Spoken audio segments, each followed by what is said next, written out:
మాజీ శాసనమండలి chairman MA Sharif Tanuku విచ్చేయడంతో ఆయన్ని తణుకు ఎమ్మెల్యే ఆర్మిల్లి రాధాకృష్ణ మర్యాదపూర్వకంగా కలుసుకున్నారు. ఈ సందర్భంగా షరీఫ్ మాట్లాడుతూ గత 5 ఏళ్లలో రాధాకృష్ణ లేని లోటు తణుకు ప్రజలు తెలుసుకొని అఖండ మెజారిటీతో గెలిపించారని, స్థానిక సమస్యలపై చంద్రబాబు లోకేష్తో చర్చిస్తారని, నిరంతరం ప్రజల్లో ఉండే వ్యక్తి రాధాకృష్ణ అని అన్నారు. గతంలో దుర్మార్గపు పాలన సాగిందని, మాన ప్రాణ ఆస్తులను హరించి పరిపాలన సాగించారని, అందుకే రాష్ట్రంలో ఎన్డీఏ బలపరిచిన ముస్లింలు ఉన్న ప్రతి చోట అభ్యర్థులు గెలిచారని, ముస్లింలలో పేదరికాన్ని తగ్గించేందుకు చంద్రబాబు ఎల్లప్పుడూ కృషి చేస్తారని అన్నారు. మళ్లీ రాష్ట్రంలో సుపరిపాలన సాగుతుందని ప్రజలు హర్షం వ్యక్తం చేస్తున్నారని ఆయన తెలిపారు.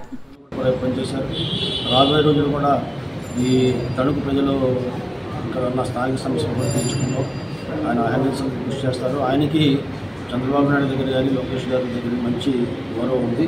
ఎందుకంటే ఇప్పుడు కూడా నిరంతరం ప్రజల్లో ఉండే వ్యక్తి, సమస్యల అవగాహన ఉన్న వ్యక్తి, కాబట్టి సమస్యలు తీర్చడంలో ఆయన ముందుంటారు. ఆ అభిమానం ప్రజలు గుర్తిరిగి ఆయన మంచి మెజారిటీ గెలిపించారు.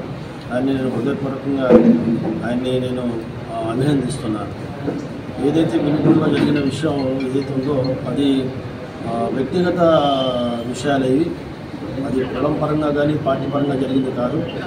అతను ఎవరైతే హత్య చేశాడో అతను మరి వైఎస్ఆర్సీపీకి చెందిన సింపథైజరు.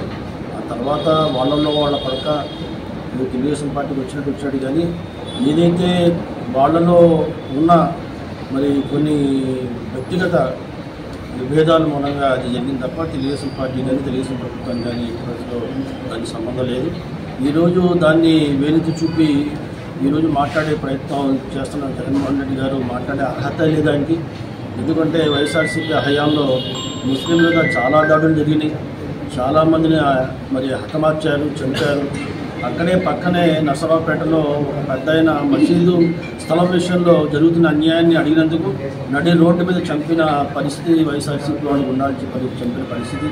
అదే రకంగా నంజాల్లో సలాం గారి కుటుంబాన్ని అక్రమ కేసు బనాయించి వైఎస్ఆర్సీపీ వాళ్ళు పోలీసు వాళ్ళ సహకారంతో చేసిన దురాఘాతానికి కుటుంబం రైలు కింద పడి చనిపోయారు. అప్పుడు కూడా అయిన జగన్మోహన్ రెడ్డి గారు కానీ వైఎస్ఆర్సీపీ నాయకులు ఎవ్వరూ స్పందించలేదు. అనేక మంది మహిళల్ని మరి ఇచ్చేశారు, మానభంగం చేశారు, చంపేశారు.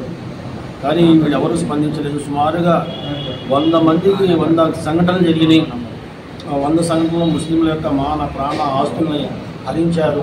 అసలు స్వాతంత్ర భారతదేశం ఉన్నావా లేకపోతే ఇది ఏదైనా డిక్టేటర్షిప్లో ఉన్నావా అన్న పరిస్థితి కలిగింది. ఎవరికైనా ముస్లింలకు అన్యాయం జరిగితే ప్రభుత్వం స్పందించడం అలా వచ్చి వాళ్ళ మీద కేసులు కట్టకుండా ఆ వైఎస్ఆర్సీపీ నాయకులని కాపాడిన చరిత్ర ఈ వైఎస్ఆర్సీపీ వాళ్ళది.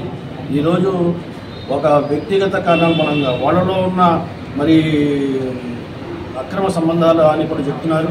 మరి దాని మూలంగా ఉత్పన్నమైన ఈ హత్యని ఇది ప్రభుత్వం మీద రుద్ది ఈరోజు మైనార్టీల్లో ఏదో అసంతృప్తులు లేపాలని ప్రయత్నం చేయడం సరైనది కాదు. ఇటువంటి విషయాలు మానుకోవాలి. మీరున్నప్పుడు 5 సంవత్సరాల్లో చేసిన అరాచకాలు ముస్లింలు మర్చిపోలేరు. అందుకనే ముస్లింలు యావత్ రాష్ట్రంలో 6 వైఎస్ఆర్సీపీ నాయకులకి వైఎస్ఆర్సీపీ వాళ్ళకి ఎమ్మెల్యే టికెట్ ఇస్తే 6 ఓడించేశారు. అదే రకంగా తెలుగుదేశం పార్టీ 3 ముస్లింలకి టికెట్ ఇస్తే 3 కూడా మంచి మెజారిటీతో గెలిపించారు. అంటే ముస్లింలు గత ఎన్నికల్లో తెలుగుదేశం పక్షాన ఉన్నారనేది రుజువైంది. సుమారుగా 45 నియోజకవర్గాల్లో ముస్లింలు అత్యధికంగా ఉన్నారు. ముస్లింలు 45 నియోజకవర్గాల్లో అత్యధికంగా ఉన్న చోట్ల ప్రతి చోట కూడా తెలుగుదేశం పార్టీ గెలిచిందంటే ముస్లింలు తెలుగుదేశం పార్టీకి సహకరించారు. చంద్రబాబు నాయుడు గారు మన నమ్మకం ఉంది. చంద్రబాబు నాయుడు గారు ఇక్కడ లౌకికవాదాన్ని కాపాడుతారు. 4% రిజర్వేషన్ని ఆయన కొనసాగిస్తారు. అదే రకంగా ముస్లింలు ఉన్న పేదరికాన్ని దూరం చేయడానికి సహకరిస్తారు.